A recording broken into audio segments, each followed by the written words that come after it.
Shalom, Yasharala, Shalom, giving all praises, honor, and glory to our power, Yahweh, Bahasham, Yahweh Shah, Bahasham, Rachak, Wadaj, Doba honors to the apostles, the bishops, and the elders of Great Millstone. Peace and blessings to the hopefully elect of the tabernacles of David, scattered throughout the four corners of the earth, and wherever you may be. Shalom, Yasharala, Shalom.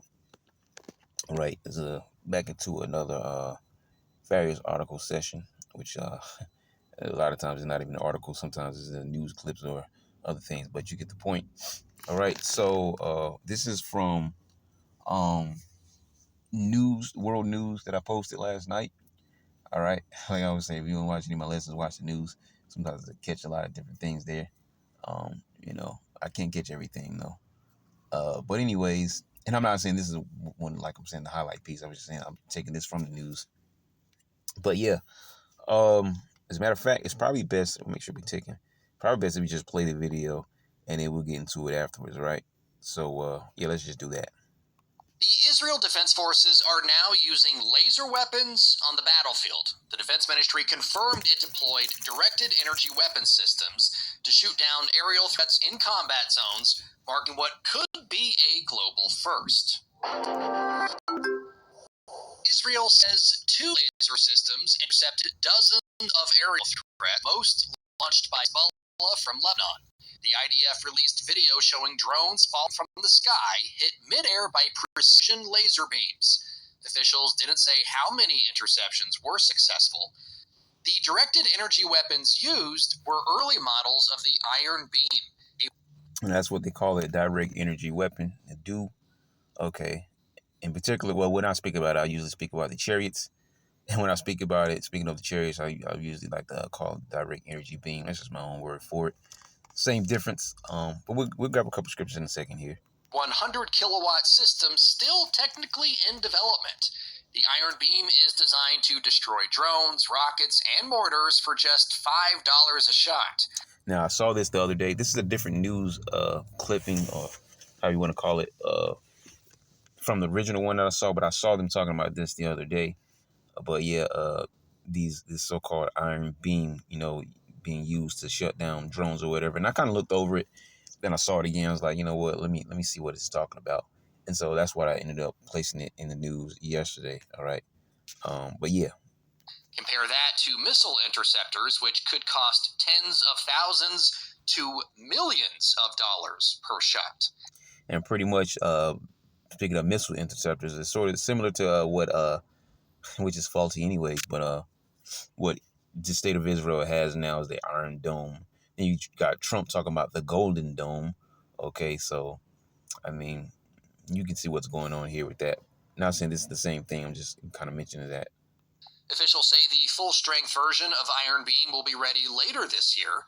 Rafael and Elbit, the Israeli defense contractors building Iron Beam, claim it's the first high-power laser ever used successfully in war. Ukraine made the same claim of its Trizub system a couple months ago. So until the two sides compare notes, we don't know exactly who was first to use a laser in combat. But make no mistake, lasers have limits. They struggle in cloudy weather and can miss extremely fast or evasive targets. Still, and that's what really caught my attention as I listened to this. They extremely fast targets. What are those extremely fast targets that they really, that they really want to fight against? All right, it's Yahweh Shah, man, and the chariots. Okay, that's what they really want to fight against. That's what all the sixth branch of the military stuff is about. All right, the Space Force. I call it Space Farce. All right, the Space Farce is about. Okay, yeah, countries talking about putting nuclear weapons in up there over the ozone. What for what? In space for what? All right, of course, nukes can get sent down to the Earth, but ultimately we know all these nations know that they're preparing to fight against Yahweh Shah. Not only just against one another, because they know they have to fight against one another, World War III. I think they know, but Esau definitely knows that he has to fight against Yahweh Shah. Okay, so I thought that was very interesting there when he said the lasers couldn't really maneuver well enough to catch a fast-moving target. Well, the fast-moving target that they're going to have to worry about in the times to come, all right, are going to be the chariots, man. Israel plans to make them a core part of its air defense, alongside the Iron Dome and Arrow systems. US-based Lockheed Martin is also working with Rafael to develop the Iron Beam further. The US also tested lasers in the Middle East, but kept most of those details classified. Other countries are racing to match the technology. The UK tested its Dragonfire laser last year, hitting aerial targets with extreme accuracy. South Korea says its forces are also deploying lasers to protect certain installations. With drone threats multiplying, laser systems offer a cheaper, faster response. But experts warn future drones may carry countermeasures that could blunt the tech's edge. More unbiased, straightforward. That's pretty much it. It was quick, straightforward. All right. So we want to pull up a book right here. Yeah. Let's get over here. Let me get this let in real quick. Pretty much straightforward to the point. You see what the news is about. And then we're just going into the scriptures to pull up a lesson, man. All right. Off the major point that I want to make, man. The ultimate enemy they're going to have to fight. Oh, ooh. You know what? Yeah, let's throw that in there. Let me get this first since I'm already here. I'm just going to get it first. Yeah, 68. Yeah. Let me get that first. Psalm 68 and 17. Lord, will you be edified? So it says, the chariots of the Most High are 20,000. Even thousands of who? Angels, not aliens, not little gray and green men. All right, not some foreign species from another galaxy on another colony. These are angels. They go in and out. Like Jacob's ladder, right? He saw them going in and out of the heavenly realm, man. Okay, back and forth. The chariots of the Most High are 20,000, even thousands of angels. The Lord is among them as a Sinai in the holy place. And that actually goes, what's that, Deuteronomy 33? I really plan on getting that one. Let me see here. I believe that's 33. Yep. And he said, Yahweh came from Sinai and rose up from Seir unto them. He shined forth from Mount Paran, and he came with 10,000s of saints. Now we know the saints are the children of Israel, but you have to understand the angels are our brothers of the heavenly realm, because it tells us that one place in Revelation, right, where the angel said, I'm your fellow brethren with the testimony of Yahweh. All right, don't worship me. All right, worship the Most High power. All right. So we know that the angels are our brothers, not women or androgynous beings, but our brothers of the heavenly realm, which is why they're also known as saints, which is also why a lot of times when you hear about the angels in this, or not a lot of times, but sometimes, a couple of times, a few there, when you hear about the angels, they came in the white garments, right? Because the white symbolizes the righteousness of the saints. And if they're saints, then of course, in their pure form in the heavenly realm, they're going to have the white garments because they're saints as well. And then we are their brothers of the earth. Okay, which makes sense. So it says, and he came with 10,000 of saints, talking about the angels, from his right hand went a fiery law for them. And if you read on, it talks about us. And he loved the people, all his saints, all right, are in the hand, and they sat down at thy feet. Everyone shall receive with thy words. That scripture is talking about us, but it also calls us saints because the scriptures say that. Psalms 114, we're the saints. But it goes to show you the angels are also the saints. So if you go back and read this again, Psalm 68 and 17, the chariots of God the highest are 20,000, even thousands of angels. And the Lord is among them as a Sinai in the holy place. And I almost forgot us. Let's go and get it real quick. All right. Just got a couple of scriptures we're going to hit here off that point from the video. Just making a lesson here. All right. To edify. Okay. Off of that clip of news. So, yep.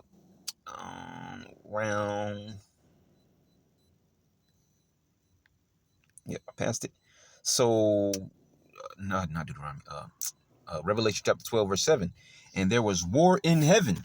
All right. Now people are confused with this war in heaven because the churches that make you believe that people that the Lord doesn't have control over the heavenly realm. He created Satan, but Satan was able to rise up and he took a third of the angels with him and all this magical nonsense, right? It's all mythology, okay? That ain't what happened in the heavenly realm, okay? All the angels, whether they be right hand or left hand, are all under the Lord's subjection. And they all go out and do missions for him. The right hand angels have their missions, and the left hand have their missions as well, which some people call demons or whatever, same, whatever. There's still angels on the left hand side, headed by the spiritual demon Satan, the prince of the power of the air. Okay? So this is talking about Michael the archangel, as it says in Daniel chapter 12, verse 1. He's going to have to stand up in those days. What days? In Jacob's trouble. Because it's going to get so terrible that Michael's going to have to, come and get down here in this earth, okay, for that hopefully elect remnant, all right, to put it in perspective there. So it says, and there was war in heaven, So it wasn't talking about in the heavenly realm. This is talking about something that's going to take place in the latter days that we're living in. All right. Angels in their chariots fighting, because the scriptures talk about how they're going to come with Yahushua when he returns. Okay. As a matter of fact, let me see if I can find that one. Michael and his angels fought against the dragon, and the dragon fought and his angels. So the dragon is talking about Esau, Edom. All right. The empire of the red dragon is talking about Esau's empire. And he's just so happens to be in the power seat. That's why when you go down the next verse, it says in there, and prevailed not. Esau lost. Neither was a place found any more in heaven. So it's when talking about in the heavenly realm, when talking about angels and demons fighting against whatever, right? No, it's talking about the angels coming along with Yahushua on the chariots, all right, to do damage in this earth. And Esau is going to lose. So this second heaven here in verse 8, it's talking about Esau being taken out of power. You see?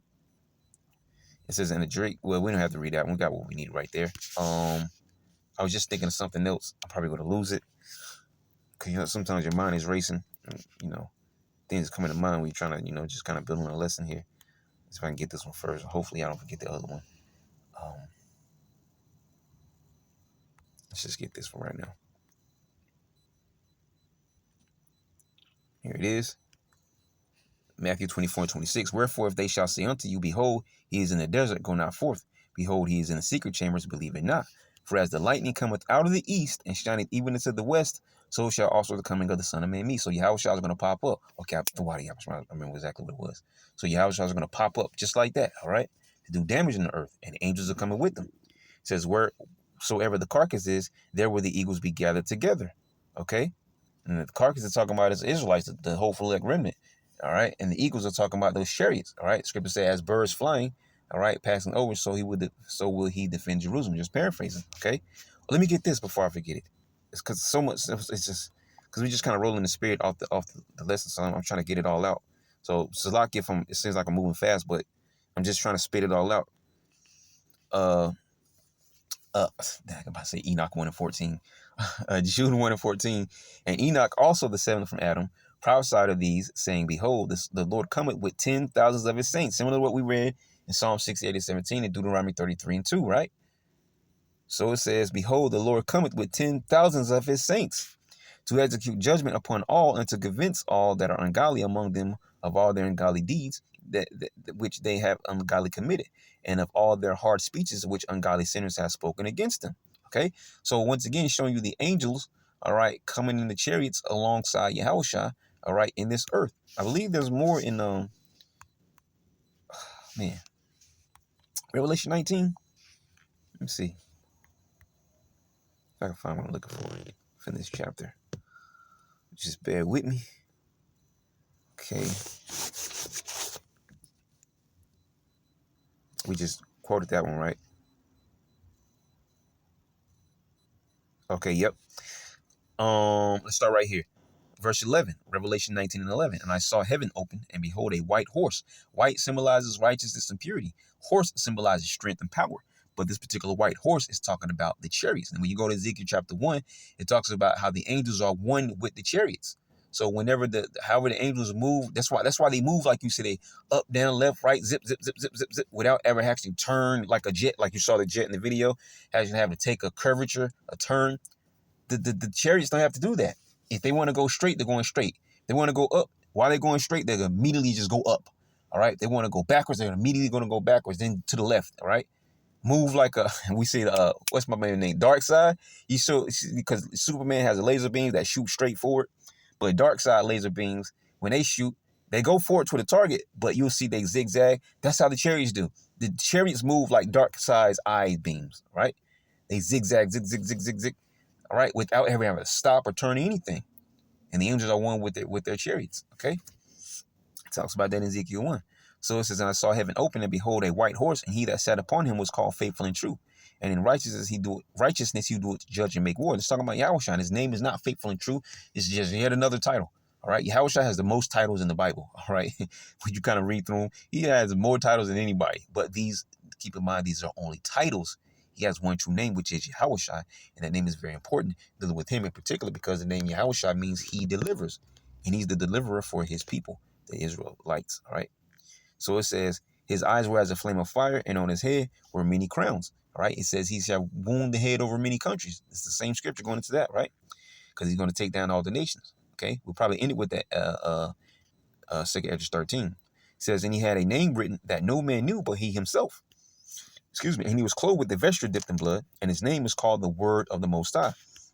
And the armies which were in heaven followed him upon white horses. So there you go. The angels with him, right? Clothed in fine linen, white and clean. There you go. Another one, right? Fine linen, white and clean. And out of his mouth goeth the sharp sword, that with it he should smite the nations. And that sharp sword is talking about the so-called laser beam, all right? Or direct energy beam, as I like to call it. And he shall rule them with the rod of iron, and he treadeth the winepress of the fierceness of the wrath of the almighty power. Now this leads to a couple other chapters, right? One of those being Isaiah 63. We're not going to get into that, all right? We want to stay on this topic right here about the laser beam. As a matter of fact, speaking of that, let me try to get it out. Hold on.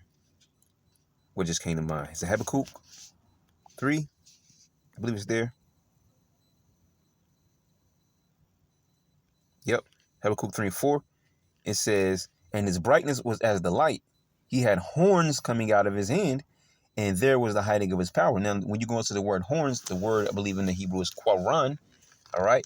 And one of those words you'll see there, because you also see strength or power, but you'll see rays of light, because it's talking about the direct energy beams that the chariots harness, all right? When it says a sharp sword going out of his mouth, he's going to smite the earth, all right? With the spirit of his mouth and the brightness of his coming. Well, the spirit of his mouth is happening right now through the mouths of the prophets, teaching, okay, and prophesying the downfall of this place. But the brightness of his coming is going to be those so-called laser beams, those direct energy beams, all right? Okay, used from the chariots. And let's get this real quick, because they mentioned the angels, right? Coming with them, Joshua chapter 5. Okay, and it says, and it came to pass when Joshua was by Jericho that he lifted up his eyes and looked, and behold, there stood a man over against him with a sword drawn in his hand. And Joshua went unto him and said unto him, art thou for us or for our adversaries? And he said, nay, but as captain of the host of the Lord Yahweh am I now come. This is talking about Yahweh. How we know? It says, and Joshua fell on his face to the earth and did worship and said unto him, what saith my Lord unto his servant? Now this was an angel, because we could read this dealing with John. The angel say, no, don't stand up. Don't worship me. Worship the Lord. And I'm just a servant like you, right? But what happens here? It says, and the captain of the Lord's host, of Yahweh's host means armies, said unto Joshua, loose thy shoe from off thy foot, for the place whereon thou standest is holy. And Joshua did so. So this is how we know this is Yahushua, because he gave him a commandment instead of saying, no, don't worship me. So the captain of the Lord's host, that leads us back to Revelation chapter 19. You see? He's captain of the Lord's host. Host meaning armies. All right. Captain of the Lord's armies. And we know Yahweh is the Lord of heaven's armies. If you read that in the NLT, Lord of hosts will say Lord of heaven's armies. All right. Yahweh of heaven's armies. And the captain of that army is Yahweh Shah. See? So when he comes back, he's bringing the chariots with him. All right. The other, the angels. All right. Chiefly Michael the archangel and all the other angels as well to do war here in this realm. All right, not up in heaven in the clouds or whatever. That's not what it's talking about. So let me get away to chapter first. Salakia. 2nd Esdras 13. It says, and it came to pass after 7 days, I dreamed a dream by night, and lo, there arose a wind from the sea that had moved all the ways thereof. It's talking about from the heavenly realm, because it's coming from one realm into the other realm. All right, I believe we can get that down below.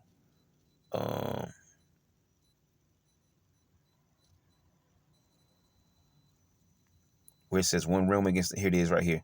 And one shall undertake the fight against another, one city against another, one place against another, one people against another, and one realm against another, because the heavenly realm is coming to fight against this earthly realm of all these nations gathered together to fight, all right, which we're going to go back up and talk about, all right, with their laser weapons and all these different things, all right, these puny humans. So let's go back up. So it says, so he's talking about Yahweh shall come from the spiritual realm with the angels. And I beheld, and lo, that man waxed strong with the thousands of heaven. There you go again, you see? He waxed strong with the thousands of heaven, captain of the Lord's host, the Lord's armies, which are the angels in their chariots. And when he turned his countenance to look, all the things trembled that were seen under him. And the scriptures talk about how he's going to let out, like a yell, scream, like a war cry almost. All right, yes, that's the best term. All right, like a war cry. Okay, when he comes back, it says, and whensoever the voice went out of his mouth, all they burned that heard his voice, like as the earth filleth when it filleth the fire. Because it's talking about using the so-called laser beam, direct energy beam, or as Esau calls it, his dew, his direct energy weapon. All right. The rays of light, the horns coming out of his hand. That's what it's talking about. That's his weapon. He's not actually getting down to fight. Okay. So it says, and after this I beheld, and lo, there was gathered together a multitude of men out of number from the four winds of heaven to subdue the men that came out of the sea. This is also important, all right, because these are the heathen nations minus America's armies. Now, there may be men left over because they're fighting across seas or whatever they're doing, but those that are here in America will be destroyed. So this is after America's destroyed. So this ain't the American army. These are the armies of the rest of the nations, excuse me, rest of the nations left after America is destroyed. They're going to fight one another to try to take the power seat in the earth. And Yahushua is going to pop up, all right, because he popped up in the first place to deliver the elect, mainly from Babylon the Great. But then he's going to move over to take care of them because they're fighting against one another to take power in the earth. But he's not going to allow that because he's the new power to come up in the earth. And that's going to be forever. So they're going to stop fighting one another to join together to fight against Yahushua. This is what we're reading about, all right, end time prophecy right here. So it says, but I beheld, and lo, he had graved himself a great mountain and flew up upon it. That mountain is talking about a chariot. All right. Zechariah 6. All right. Talking about two mountains of brass. Okay. Mountains don't float and they're not brass. Okay. So those are talking about symbolic of talking about chariots, man. And that's what the same thing here. And what does Ezra say? It says, but I would have seen the region or place whereout the hill was graven, and I could not. Okay. Because it was so huge. Probably covered the whole entire earth, man. Because it has to house all the whole free elect remnant. And he's only going to gather them once, which means he's also going to gather them at the same time. See? Now, if the scriptures say he's going to do it multiple times, we can understand how it will be only but so big. He's going to gather this number, drop them all somewhere or whatever, how he's going to do it, then gather another number. And how. But no, it says he's going to do this once. So we know for a fact, man, we know for a fact that all the innumerable multitude, beginning with 144,000, can be housed on this one chariot, which is why we know it's probably like bigger than the earth. All right, a flying city, huge enough to house all the remnant, man, which is going to be an amazing sight, man. Lord, will we be allowed to see it? All right, because we know that some have to be martyrs, but some remain. The same chapter here. It's one of my favorite chapters, man. One of my number one favorite chapters, man. All right, but yeah, it says, after this I beheld, and lo, all they which were gathered together to subdue him were sore afraid and yet durst fight. You see, the Lord is going to put the spirit upon these people. Hey, the king's heart is in the hand of the Lord. And as the rivers of water, he turneth it whithersoever he will. So they're still going to be commanded because they're going to be made to fight. The Lord's going to put the spirit. It's terrified because, as I always joke about it and say, they're going to launch all their most major weapon on the nuclear missiles, but they're going to use that up against America. And they're going to be left without their most major weapon, but they're still going to have to fight. Now, of course, the nukes were not going to be doing anything against Yahushua anyways, but it's just always cool to point out, man, because hey, because the Lord got a sense of humor, man. Their greatest weapon that he put in their minds to make, they're going to use everything. He said, shoot at them, spare no arrows. They're going to use everything on America. And then Yahushua is going to pop up. It's going, oh, shit. And they still got to fight, man. Hey, man. So this says, hey, it says they were sore afraid and yet durst fight. And lo, as he saw the violence of the multitude that came, he neither lifted up his hand, nor held sword, nor any instrument of war. Right? No actual physical weapon, just the laser beam. All right, the direct energy beam. But only I saw that he had sent out of his mouth as it had been a blast of fire. So boom, with force, right? And out of his lips a flaming breath, that fiery stream, right? And out of his tongue he cast out sparks and tempests. So it's going to be mixed up with sparks of fire and probably lightning sparks and everything. All right, just like a what's that? Like they show you with the Kamehameha from Dragon Ball Z, something like that, man. All right, but man, it was not even close still at the same time. All right, daggone, oh, what's better? What's my boy? What's his name? Piccolo. He does the special beam cannon. Look that up. Right? That's exactly what it's. It's describing the special beam cannon. People always joke that Piccolo's a black dude, right? Funny. Really, all those characters are symbolic of black people. Got Frieza calling the Saiyans monkeys and stuff. They got the tails. They did that with the Israelites, right? And then you got Piccolo jokingly always saying he's the black guy out the group, right? But okay. But anyways, look up, for those of you familiar with the series, and those of you who are not, look up Piccolo from Dragon Ball Z, special beam cannon. That's exactly what's being described here, a special beam cannon. Okay? with sparks. And man, you can't make it up because it sparks too. Oh man, yeah, look it up. Hey, look that up, man. After this video, whoever's watching, look up the special being canon. This is exactly what's being explained here in the scriptures, man. Can't make it up, man. Now I'm not saying because of that, but you just can't make some things up. Look up the special being canon. But only I saw that he sent out of his mouth as had been a blast of fire, and out of his lips a flaming breath, and out of his tongue he cast out sparks and tempest. Okay? So it says, and they were all mixed together, the blast of fire, the flaming breath, and the great tempest, and fell with violence upon the multitude which was prepared to fight, and burned them up every one, so that upon a sudden of an innumerable multitude, nothing was to be perceived, but only dust and smell of smoke. When I saw this, I was afraid. So they got cooked up into ash, man. Not bursting open with blood and guts or whatever, not melting down to a puddle of goo. No, they got turned into ash, man, like they showed you in the movie World Worlds, man. Straight ash, nothing left.